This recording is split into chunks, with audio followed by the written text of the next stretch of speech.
Gracias por escuchar este mensaje de Comunidad de Fe Cancún. Si quieres saber más acerca de nuestra iglesia o donar a nuestros ministerios, ingresa a comunidaddefe.com.mx/donativos.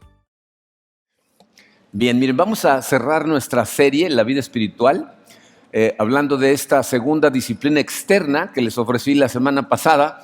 La semana pasada vimos que la adoración y el servicio van de la mano, ¿no? Jesucristo nos enseñó que debemos adorar solamente a Dios y a Él solamente serviremos.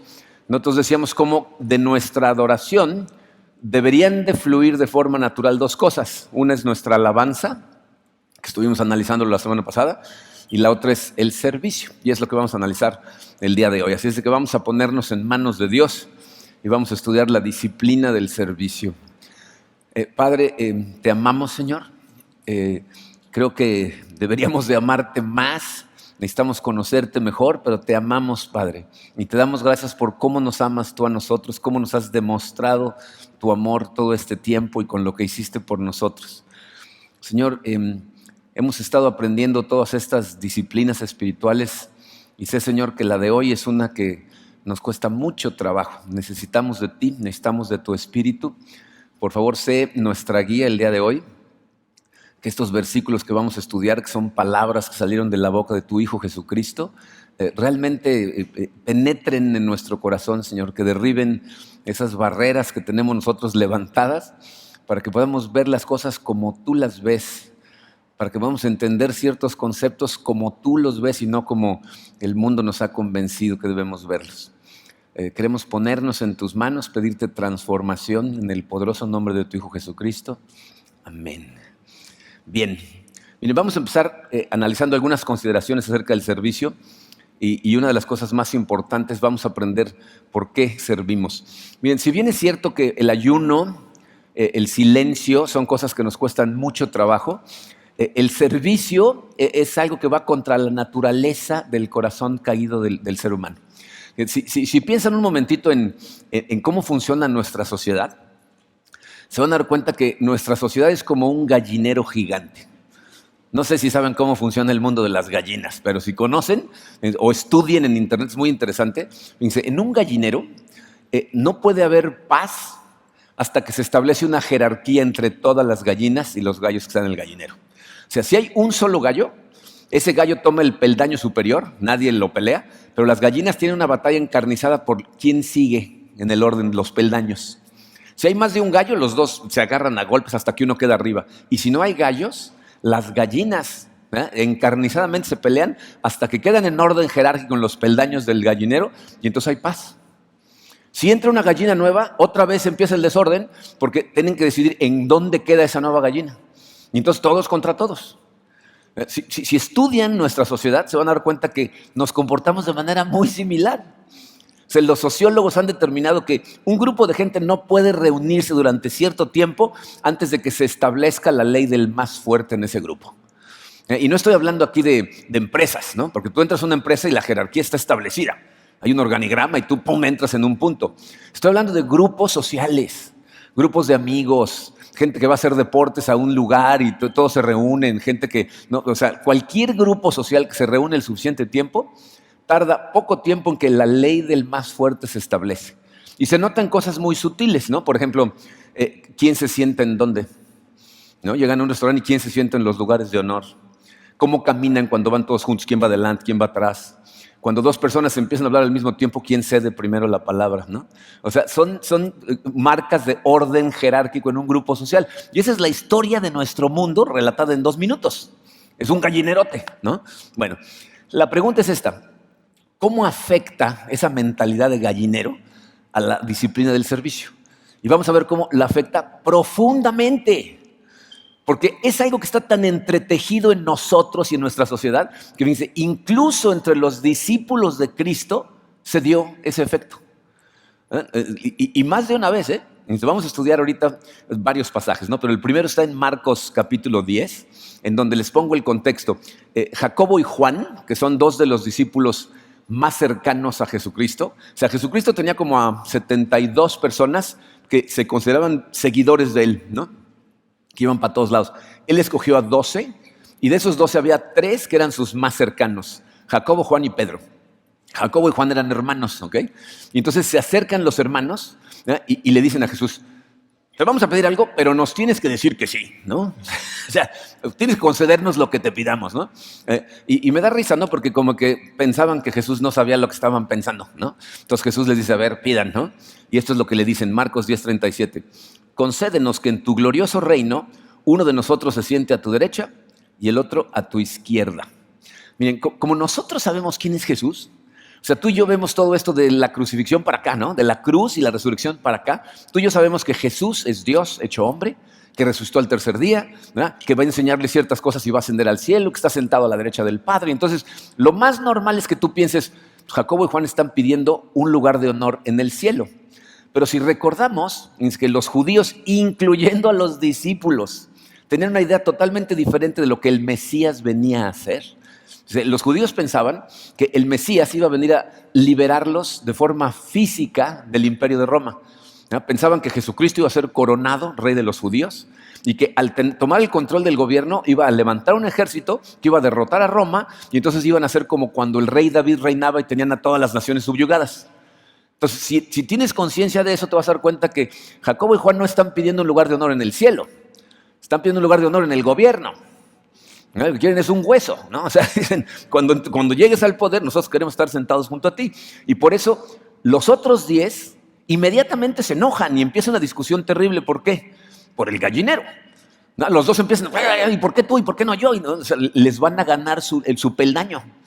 Y cuando Jesucristo se da cuenta de esa discusión, los llama a todos, ¿verdad? Y les dice estas palabras, Marcos 10, versículos 42 al 45. Dice, como ustedes saben, los que se consideran jefes de las naciones oprimen a los súbditos y los altos oficiales abusan de su autoridad. Pero entre ustedes no debe ser así. Al contrario, el que quiera hacerse grande entre ustedes deberá ser su servidor. Y el que quiera ser el primero deberá ser esclavo de todos.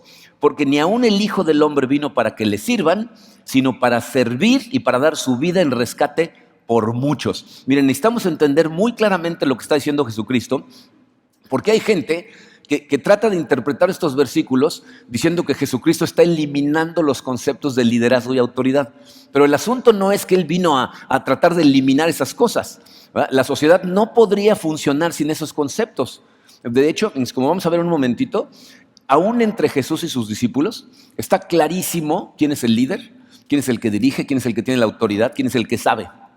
Entonces el asunto no es que vino a eliminar esos conceptos, sino que vino a redefinir los conceptos de liderazgo y de alguna manera reordenar las líneas que nosotros le ponemos a la autoridad de una persona. Jesucristo jamás enseñó que todos tenemos la misma autoridad. De hecho, Él habló de una genuina autoridad espiritual. Su queja principal es que muy pocos la tenían.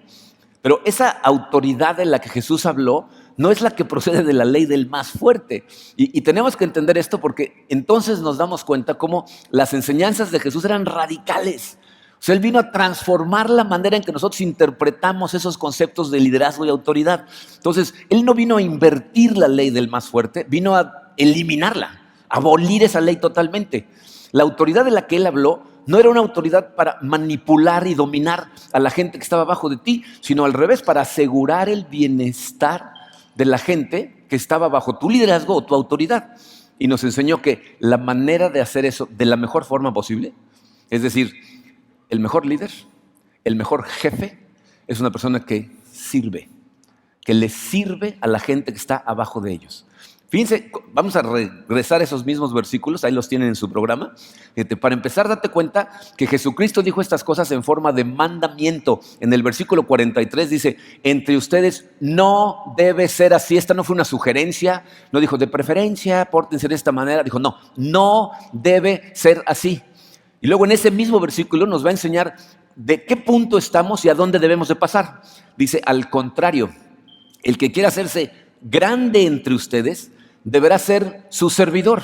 Dice, todos nosotros, si lo pensamos, lo que más quisiéramos es ser grandes a los ojos de Dios.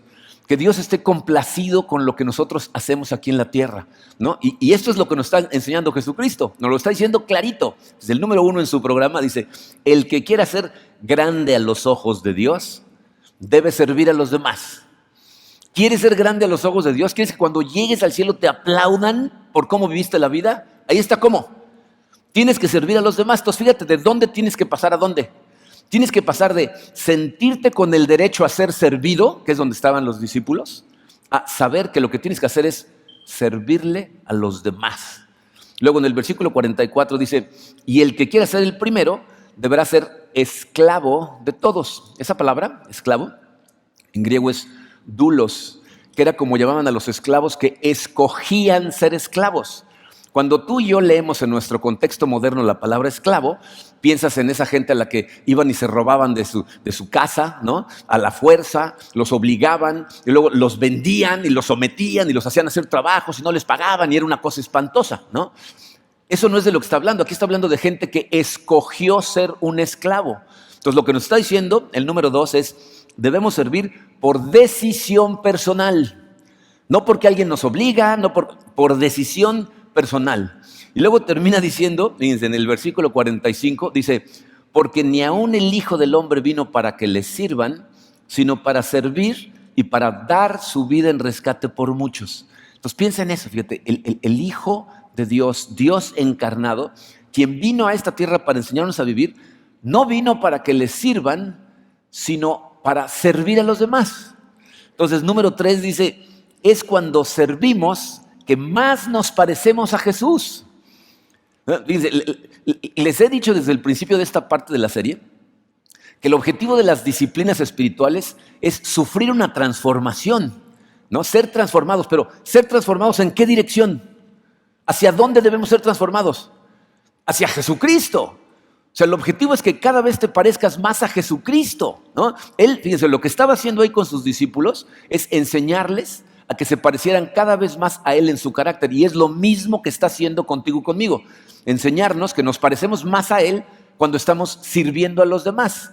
Ahora la pregunta es, ¿será que los discípulos y todos nosotros hemos entendido la lección? ¿Qué opinan? ¿No opinan? Miren, evidentemente no la hemos entendido y ellos tampoco la entendieron. Fíjense, esa conversación que tuvo Jesucristo con ellos se da como 2 o 3 semanas antes de la última cena. En Juan capítulo 13 nos va a explicar la Biblia lo que sucede en la noche en donde van a celebrar la Pascua, es decir, una noche antes de ser traicionado. ¿Okay? Y miren, hay muchas cosas que pasan en estos pasajes que leemos en esa época que nos pasan totalmente desapercibidos, porque como no son nuestras costumbres, no nos causa un shock lo que estamos leyendo. Me dice, en esa época, toda la gente andaba caminando a menos que tuvieran mucho dinero. ¿Okay? Jesucristo y sus discípulos caminaron de Jericó a Jerusalén para ir a celebrar la fiesta de la Pascua. ¿Okay? Entonces, ellos normalmente caminaban y andaban en sandalias. Entonces, imagínense cómo tenían los pies, llenos de mugre, ¿no? Todo el tiempo. ¿Okay? Entonces, la costumbre en la época es que cuando llegaban a una cena, y especialmente una tan especial como la Pascua, un esclavo o el sirviente de más bajo nivel le lavaba los pies a todos los invitados.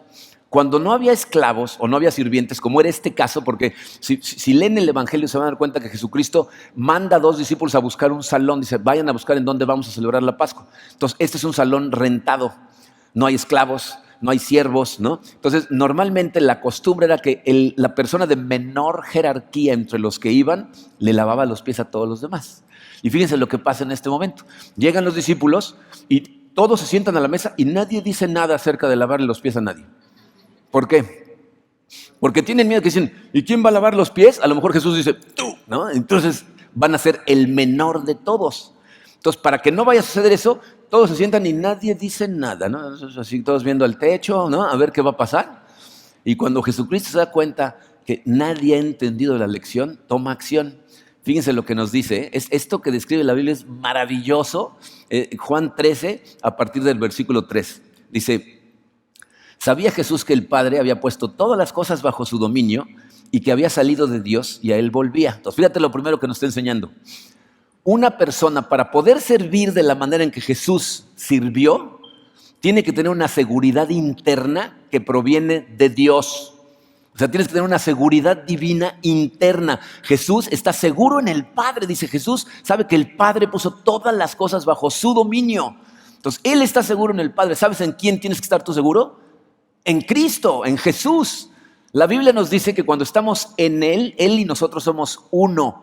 Y la relación que Él tiene con el Padre es la misma que nosotros tenemos. Entonces, necesitas esa seguridad de saber que tú estás en Dios y estás seguro en Él. Y dice, y que había salido de Dios y a Él volvía. Como Jesucristo, tú deberías de saber a dónde vas a terminar después de esta vida. Fíjate, si tú eres consciente de eso, sabes que todo lo que sucede aquí abajo en la tierra es en preparación para lo que va a ser la vida eterna, que es eterna. O sea, no importa cuántos peldaños escales aquí en la tierra y quién seas hoy y cuánta gente te admira, en el cielo eso no cuenta. Y aquí vas a pasar un santiamén y la eternidad allá. Entonces Jesucristo dice, pon atención a dónde vas a pasar el tiempo, porque ahí las cosas importantes son otras, ¿no? Luego continúa, fíjense, empieza el versículo 4 diciendo, así que, como diciendo, debido a eso, ¿no? Debido a que Jesús tiene seguridad y sabe a dónde va a terminar, hace lo que sigue. Entonces dice, así que se levantó de la mesa, se quitó el manto y se ató una toalla a la cintura. Luego echó agua en un recipiente y comenzó a lavarles los pies a sus discípulos y a secárselos con la toalla que llevaba a la cintura. Jesús está realizando la tarea que está reservada para la gente de más bajo nivel. Y miren, todos nosotros hemos leído ese versículo muchas veces, escuchado a lo mejor ese versículo, y la realidad es que no te causa ningún shock, porque no estás consciente de lo que está pasando ahí socialmente. Pero yo te aseguro que los discípulos estaban en total shock. O sea, estaban totalmente sorprendidos de lo que estaba pasando. De hecho, fíjense, en otro evangelio nos dicen que en la misma última cena estaban discutiendo de quién era el mayor de ellos. Yo me pregunto, ¿cuánto tiempo tardó desde el momento en que Jesucristo se paró y empezó a lavarle los pies, en que la sala quedó en absoluto silencio? Y todos internamente estaban pensando, ¿qué está haciendo? Él es el maestro, Él es el rabí. ¿Cómo puede Él estar haciendo esto? Pero nadie le dice nada. El único que se atreve a abrir la boca es Pedro, para variar, ¿no? Cuando llega con Pedro, Pedro le dice, ¿tú me vas a lavar a mí? Se está diciendo, este orden está invertido. No, tú estás arriba y yo estoy abajo. Tú me vas a lavar a mí. Y miren, ahí Pedro no está siendo un impertinente. Realmente no comprende. Lean el pasaje. Jesucristo le contesta diciéndole, ahora no entiendes lo que estoy haciendo, pero más adelante lo vas a entender. Y como Pedro todavía no entiende, le dice, jamás me lavarás los pies a mí. Y Jesús le dice, entonces no vas a tener parte conmigo. Entonces estás fuera del plan. Y típico Pedro, le dice, no, entonces lávame los pies, las manos, la cabeza, ¿no? De una vez hazme un masajito, ¿no? Y Jesucristo le contesta diciéndole, Pedro, no te pases de lanza. No, no es literal, ¿no? Pero en pocas palabras le dice, no, Pedro, los pies, ¿no? Nada más. Pero entonces, después de hacer eso, les va a enseñar otra vez, a ver si ahora sí entienden y a ver si nosotros ahora entendemos. Fíjense, a partir del versículo 13, les dice, ustedes me llaman maestro y señor, y dicen bien porque lo soy. Fíjense, les acaba de terminar de lavar los pies, acuérdense de eso. Les dice, ustedes me llaman maestro y señor, y dicen bien porque lo soy. En otras palabras, no queda la menor duda, ¿quién es el líder? ¿Quién es la autoridad principal ahí? ¿Quién tiene todo el conocimiento? No hay duda. Pero aún así, fíjense, versículo 14, pues si yo, el Señor y el Maestro, les he lavado los pies, también ustedes deben lavarse los pies los unos a los otros. Les he puesto el ejemplo para que hagan lo mismo que yo he hecho con ustedes. Y al decirles eso, les está dando la lección más profunda acerca del servicio. Fíjense, nosotros no servimos a la gente porque la gente lo necesita, aunque tratamos de cubrir las necesidades de las personas, pero esa no es la razón por la que servimos. No servimos a la gente porque nos pide ayuda, aunque cuando la gente viene y pide ayuda, tratamos de servirle, pero no es la razón por la que servimos. No servimos porque nos lo agradezcan, ¿no? O sea, no es la razón, aunque esperamos que cuando le servimos a la gente estén agradecidos con el que nos mandó, con Dios. Tampoco le servimos porque vayamos a recibir aplausos y reconocimientos, ¿no? Aunque todos los que hemos servido a Dios, por Dios, sabemos que hay una satisfacción especial que sentimos en nuestro corazón, pero no es la razón por la que servimos. Entonces, ¿por qué servimos? Nos lo acaba de decir Jesucristo, y está en su programa. Servimos en respuesta a lo que Jesús hizo por nosotros. Servimos por lo que Él ya hizo. O sea, por eso le dice a Pedro, ahora no entiendes, pero después vas a entender. ¿Sabes cómo nos sirvió Jesucristo? Dice, Jesucristo vino a este mundo a satisfacer la necesidad más profunda que tenía el ser humano, que era ser restaurado con su Creador. ¿Cómo nos sirvió? Muriendo en la cruz. O sea, Él vino dispuesto a dar su vida en la cruz para servirnos, cubrir esa necesidad y poder estar restaurados con Él. Por eso le decía a Pedro, tú ahorita no entiendes y no lo puedes entender. Hasta después de la cruz lo vas a entender. Y miren, por eso les digo que de la adoración fluye de forma natural la alabanza y el servicio. ¿Se acuerdan lo que estudiamos la semana pasada acerca de la adoración? Hasta que tú no entiendas la majestad de Dios y lo que ya hizo por ti, no vas a adorar. No vas realmente a alabar y definitivamente no vas a servir. Y te voy a decir en dónde está la tragedia ahí. Que debido a que no hacemos estas cosas, no se va a producir el fruto del Espíritu en tu vida. Miren, es crucial que vean la relación entre el fruto del Espíritu y las disciplinas espirituales. Entonces, vamos a analizar. Al principio de este mensaje, les decía que la forma en que funciona el mundo es como un gallinero. Dicho de otra manera, dice, el enorme ego que tenemos todos internamente, ¿verdad?, nos hace no querer sentirnos inferiores a los demás. Y por eso no servimos, porque pensamos que es humillante servirle a otras personas. Y lo irónico del asunto es que es precisamente el objetivo del servicio. ¿Tú sabes cuál es el rasgo del fruto del Espíritu que más se cultiva a través del servicio? La humildad. Eso es precisamente lo que surge en tu corazón. Y la humildad, la Biblia nos dice que es necesaria para tu caminar espiritual. Porque Dios está con los humildes y se opone a los orgullosos. Y el problema es que la humildad es una de esas cosas, fíjense, la humildad es una de esas virtudes que nunca se puede conseguir persiguiéndola. Mientras más humilde tratas de ser, menos humilde eres, ¿no? Una persona que piensa que es humilde y lo dice, está dando evidencia de que no es humilde, ¿no? Si yo te digo a ti, no, yo soy muy humilde. Soy una persona muy humilde. ¿Qué piensas? Este payaso orgulloso se siente muy... ¿No? O sea, la humildad es una cosa muy rara. Si alguien te da una medalla por ser tan humilde, no te la puedes poner porque te la quitan. ¿Ahora estás orgulloso de que eres humilde? ¿No? O sea, es una cosa muy rara. Y entonces, porque pensamos que no hay forma de obtenerla, no hacemos nada al respecto.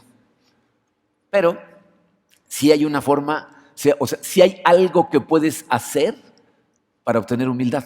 Fíjate, de todas las disciplinas que hemos estudiado, el servicio es el que más conduce al crecimiento de la humildad en tu corazón. O sea, cuando tú conscientemente escoges un curso de acción para ayudar a una persona que lo necesita sin esperar nada a cambio, y mejor aún si el servicio que prestas es anónimo. Si tú prestas servicios a la gente y ni siquiera se entera de quién fue, hay un cambio profundo en tu corazón. Miren, hay pocas cosas que transforman, ¿no? O sea, que de alguna manera disciplinan más los deseos de la carne que el servicio, y que transforman esos deseos que el servicio verdaderamente anónimo. ¿Por qué? Miren, nuestra carne se opone a servir con quejitas, pero al servicio anónimo se queja a gritos. ¿Por qué?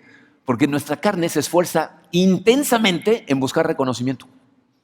¿No? Adentro de la iglesia buscamos métodos sutiles y religiosamente aceptados para llamar la atención.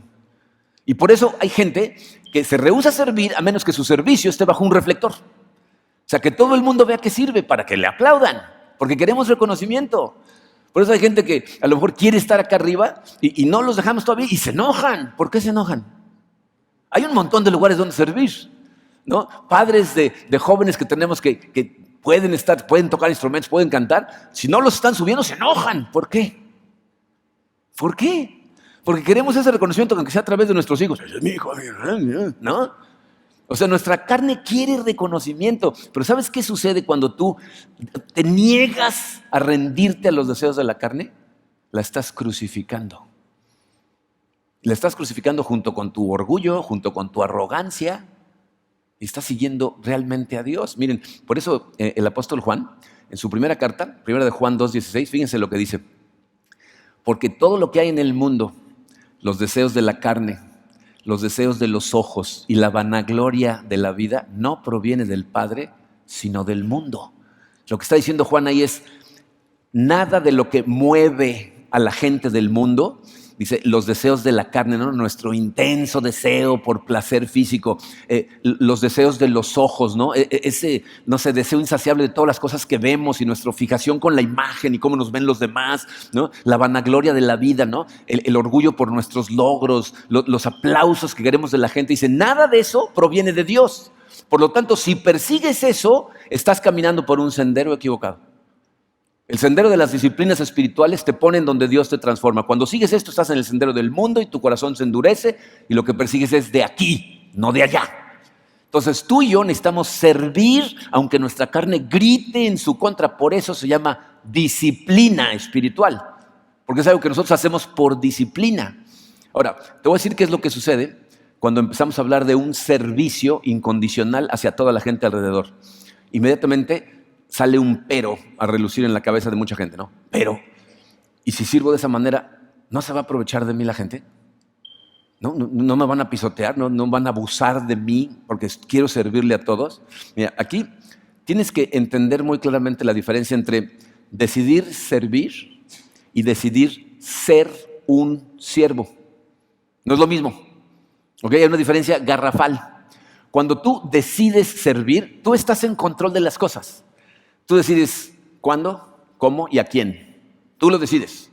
Y entonces, obviamente, pues, como tú estás en control de las cosas, te va a dar miedo, te va a preocupar que alguien se aproveche de ti y dirija tu servicio. Y te diga dónde y cómo y con quién. ¿No? Ese es el miedo que tenemos. Pero cuando tú decides ser un siervo, estás renunciando al derecho de estar en control. O sea, abandonas el derecho a decidir a quién, cuándo y cómo. Y eso, no tienes idea de la libertad que te da, la paz que inunda tu corazón cuando dices, yo voy a servir. Porque en ese caso, fíjate, nadie puede realmente aprovecharse de ti. ¿Cómo pueden? No te pueden manipular si tú ya decidiste servir. Piensa en Jesucristo. Nos sirvió, ¿cómo? Muriendo por nosotros, ¿no? Hay gente que dice, no, a Jesucristo lo traicionaron, lo entregaron a la muerte, ¿no? Lo engañaron. Jesucristo 20 veces les dijo, yo entrego mi vida voluntariamente. ¿Alguien abusó y se aprovechó de él y lo manipuló? No pueden si vino a morir. Si a eso vino. Si tú dices, yo vengo a servir, y estás pensando en lo que sea, te dicen, a trapear. Pero si dices, ay, me están manipulando para trapear. Si yo ya decidí trapear o hacer lo que sea necesario, ¿cómo me manipulan? No me pueden manipular. No es posible.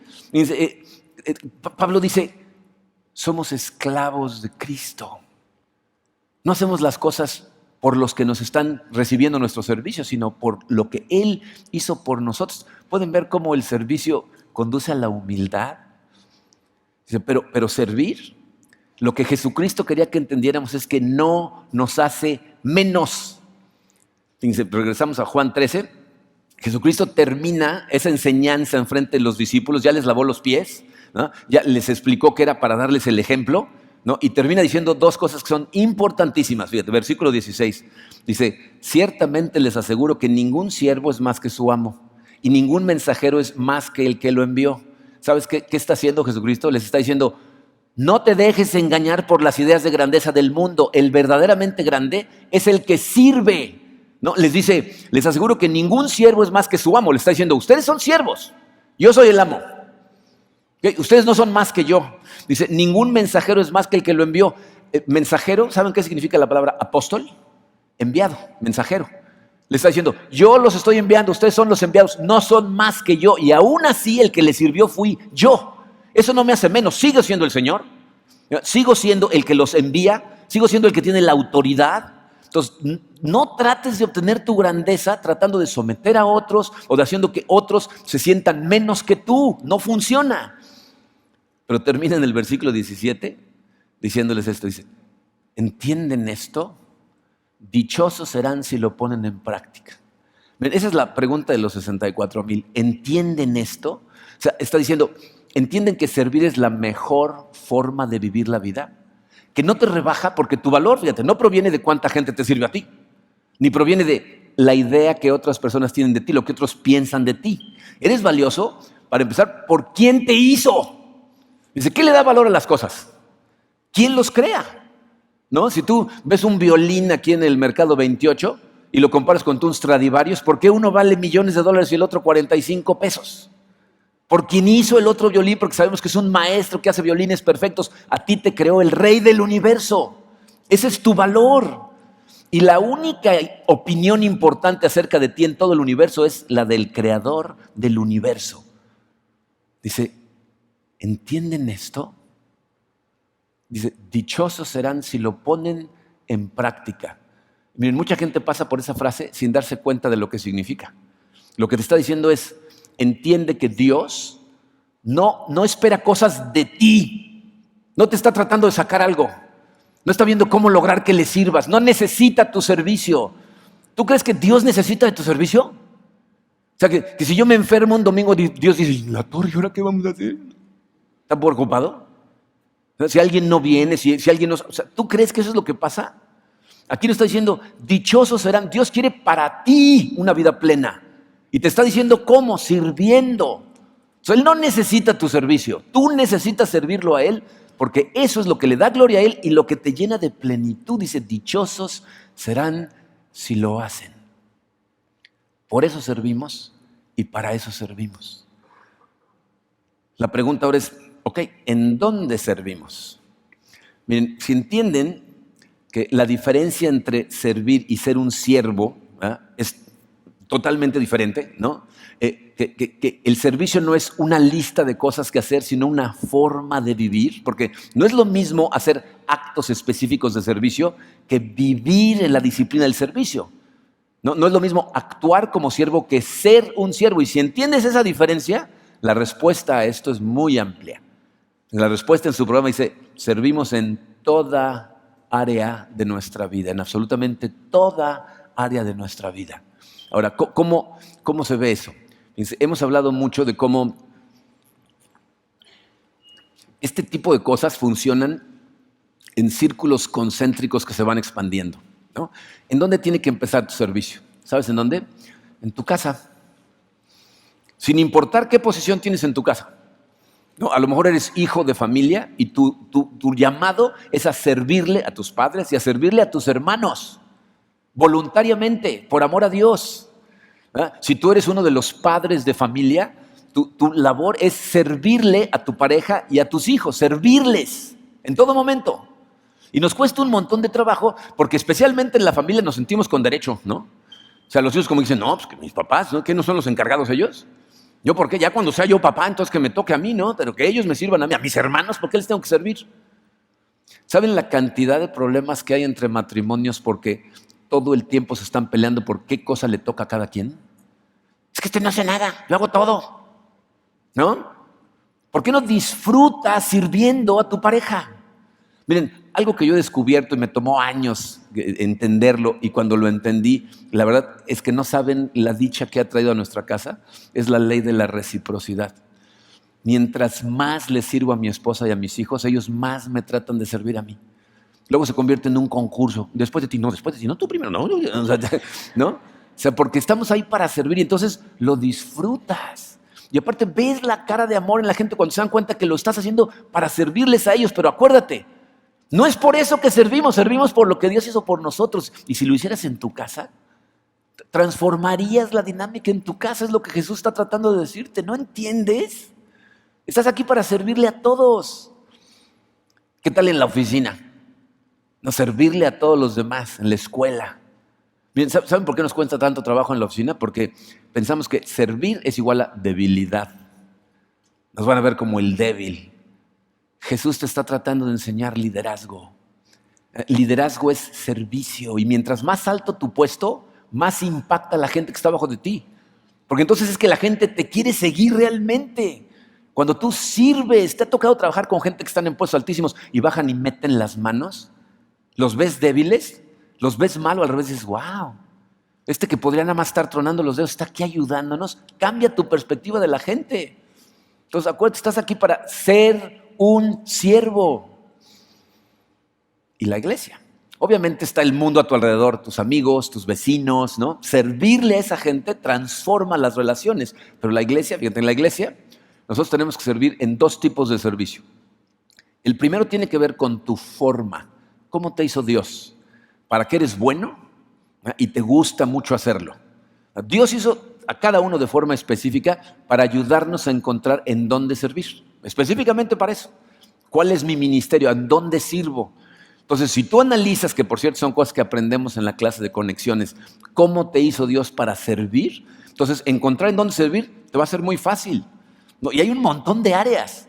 La gente nada más ve las cosas que pasan aquí en la iglesia, pero hay montones de cosas que se hacen de servicio y muchas de ellas ni se notan. Pero servimos en misiones, servimos en visitas a hospitales, servimos en todos lados y servimos aquí. Entonces, una tiene que ver con tu forma, la otra tiene que ver con las necesidades de la iglesia. Voltea a tu alrededor. ¿Qué se necesita? ¿Cómo puedo ayudar? ¿Cómo puedo cubrir esa necesidad? Hay gente que tiene el don de servicio, es un don espiritual, que identifiquen esas cosas de forma muy fácil. Hay gente que tiene que poner atención. Y luego hay gente que piensa que nada más hay que servir de acuerdo a tu forma, ¿no? Vamos a cargar maletas y sillas. No, mi forma es yo pienso, ¿no? Entonces, no. Servimos en donde se necesita también. Y tienes que recordar, fíjate, que servir no solo significa hacer algo, una acción de servicio para cubrir una necesidad. Hay veces que servirle a alguien significa escucharla a esa persona. Hay gente que necesita ser confortada o necesita llorar con alguien. O hay gente que necesita regocijarse con alguien, disfrutar de algo con alguien y les está sirviendo. Y hay veces que es tomar acción, hacer ciertas cosas. Pero ¿sabes por qué en la iglesia nos cuesta a veces mucho trabajo servir? Porque pensamos que venimos a la iglesia a recibir. O sea, como normalmente llegamos a la iglesia en necesidad y medio rotos, llegamos y lo que queremos es recibir y recibir, recibir, y de repente se nos olvida que si todos nada más estamos aquí para recibir, ¿quién da? ¿No? Bien, les traje una imagen. Ponos la imagen, porfa, Rodo. Esa imagen se conoce como el Cristo sin manos. Y si lo buscan en internet van a encontrar un montón de historias, porque varias iglesias se han pirateado la historia, ¿no? Pero en realidad hubo una persona que se dio a la tarea de investigar hasta que encontró en dónde había sucedido realmente. Hay una iglesia en Inglaterra, otra en Francia, una en África, que dicen que después de bombardeos cayó una viga y le rompió las manos y no sé qué. Pero en realidad esta estatua estaba afuera de una iglesia en San Diego, en California, en los 80s. Un grupo de vándalos atacó a la estatua y le rompieron las manos al Cristo. Entonces los líderes de la iglesia metieron la estatua a la iglesia y un artista local se ofreció, un escultor les dijo, yo voy a restaurar la estatua, le pongo manos. Y los líderes de la iglesia lo estuvieron considerando durante cierto tiempo y les dijeron, no, muchas gracias, lo vamos a dejar como está. Entonces lo pusieron adentro y tiene una leyenda abajo que dice, no tengo otras manos que las tuyas. Ese es el mensaje de Cristo. Nosotros somos sus manos, somos sus pies, somos sus ojos, somos los que conducen su amor. Y si tú no estás dispuesto a hacerlo, vas a escuchar a gente que te va a decir, si no hacemos ese trabajo, entonces el trabajo de Dios no se hace en la tierra. No es cierto. ¿Se acuerdan lo que le dijo Mardoqueo a la reina Esther? Si tú no cooperas, Dios va a encontrar la manera de salvarnos de todas maneras, pero tú no vas a ser parte de esto. Y esa es la realidad. Si tú no haces tu parte, ¿qué dijo Jesucristo? No tienes parte conmigo. Necesitas hacer tu parte, no porque te necesitas, sino porque tú lo necesitas. Jesús nos mandó a ser discípulos de todas las naciones y lo que nos está enseñando es la forma de hacerlo, es sirviendo. Ser siervos, o como le llamamos aquí en Comunidad de Fe, servir al mundo. Ese es nuestro llamado. Entonces, fíjense todas las cosas que hemos aprendido en esta serie. La primera parte de la serie, aprendimos lo maravillosa que puede ser la vida cuando hay fruto espiritual en nosotros. ¿Te imaginas una vida llena de amor, alegría, paz, ¿no? Que produce bondad, amabilidad, humildad, fidelidad, paciencia y dominio propio? O sea, es una vida increíble que en medio de cualquier circunstancia realmente puedas tener esas características en ti que salgan de forma natural, no cuando todo está bien, sino cuando todo está mal. Que tú de todas maneras puedas tener la fortaleza de carácter, la paz, la tranquilidad para confiar en Dios en medio de lo que sea, pero están totalmente conectadas a las disciplinas espirituales. Necesitas empezar a hacerte al hábito. Retírate en silencio a estudiar, a meditar, a orar. Abstente a veces de las cosas que más te gustan. Miren, yo no sé si han estado tratando de hacer su tarea, pero yo he estado ayunando una vez a la semana y no saben el tipo de conexión que tienes con Dios durante ese día. Y lo he estado haciendo a propósito en días en donde al final vengo aquí a la iglesia a tener algún tipo de actividad, servicio, y la relación es otra. Pero no lo vas a poder experimentar hasta que no lo intentes. Con 12 apóstoles, Jesucristo los mandó y transformó al mundo. ¿Se imaginan si el 10% de nosotros nos diéramos a la tarea de disciplinarnos espiritualmente y seguirlo realmente en obediencia? En el impacto que esta iglesia tendría en Cancún y en el mundo sería espectacular. ¿Entienden eso? Dichosos seremos si lo ponemos en práctica. Vamos a orar. Padre, Señor, te damos tantas gracias por tu amor. Te damos gracias por las increíbles enseñanzas que tu Hijo Jesucristo nos dejó. Sé, Señor, que estas son cosas que nos cuestan mucho trabajo, van totalmente en contra de nuestra naturaleza. Y sabemos, Padre, que solamente de la mano de tu Santo Espíritu podemos hacer absolutamente nada espiritualmente hablando. Por eso, Señor, te pido que nos des la fortaleza de carácter para iniciar estas actividades de disciplina espiritual. Ahí es en donde nuestra fuerza de voluntad tiene que entrar en acción, el único lugar. Acercarnos a ti, estudiar tu palabra, meditar en ella, abstenernos de vez en cuando de esas cosas que tanto se nos antojan para estar en comunión profunda contigo, en oración. Te pido, Señor, para cada uno de estos hombres y mujeres que están tratando de encontrarte, Señor, y de seguirte correctamente, que nos inundes con tu espíritu, que nos des la fortaleza espiritual para empezar a desarrollar esos hábitos. Y te pido, Señor, que tengas misericordia de nosotros, que nos hagas sentir tu presencia de forma muy clarita, que podamos escuchar tu voz de la manera en que escojas hablarnos a cada uno de nosotros. Sé que a cada quien nos hablas diferente, pero te pido que nos hables, Señor, que nos ayudes a ver tu mano, porque es cuando vemos tu mano que abrimos los ojos más grandes a ti. Y te pido, Señor, que nos ayudes realmente a producir esta humildad que tanto necesitamos a través de servirte, Señor. Convertirnos en esclavos tuyos. Dejarnos ir en ti, Señor, sin estar preocupados por lo que opina el mundo, sabiendo que esto que estamos viviendo es pasajero, se va a sentir como un instante y luego vamos a disfrutar profundamente en la eternidad a tu lado. Nos ponemos totalmente en tus manos, Padre, en el poderoso nombre de tu Hijo Jesucristo.